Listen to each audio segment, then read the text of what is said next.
In the next video, I do not know who the creator is. But if the message conveyed is enough to drop my jaw, then that's saying something. Now, his message is something that I couldn't have conveyed myself if I tried, and if you've seen my videos, I do try. This message hits various fronts to include all Americans regardless of political leanings, but also how the outside world looks at Americans.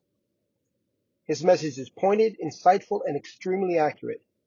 As I have touted in many of my other videos, it's not red against blue, it's red and blue against green. This gentleman is able to convey that with surgical precision. I appreciate his comments, and they are spot on.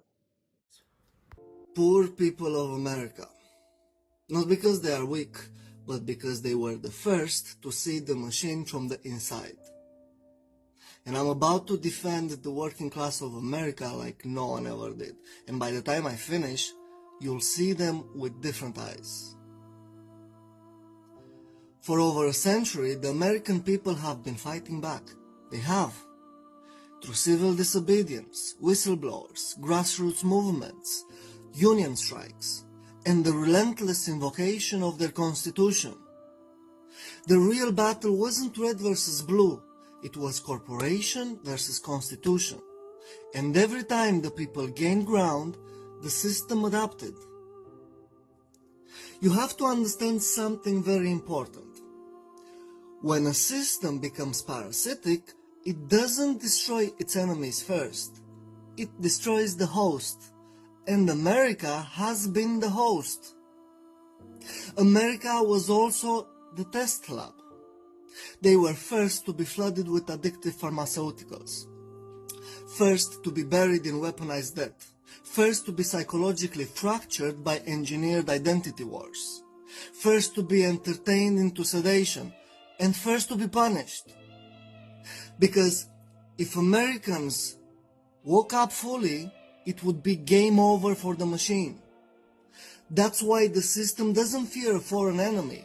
It fears the awakening of its own people. The American people are a hero. But no one told them they were living in the dragon's mouth.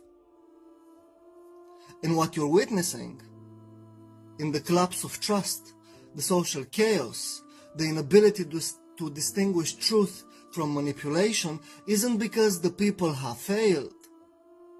It's because the people have been systematically broken and then blamed for it. They are not the tyrants. They are the first line of resistance that's being crushed preemptively, so the rest of the world won't get any ideas. So what now? Do we abandon them? Do we mock them? Or do we finally recognize that behind the opioid crisis, the obesity, the division and the rage is a population in mourning? Mourning the death of its sovereignty, its family structures and its purpose. The question isn't whether Americans deserve to be free. The question is whether they'll remember that they were born to be.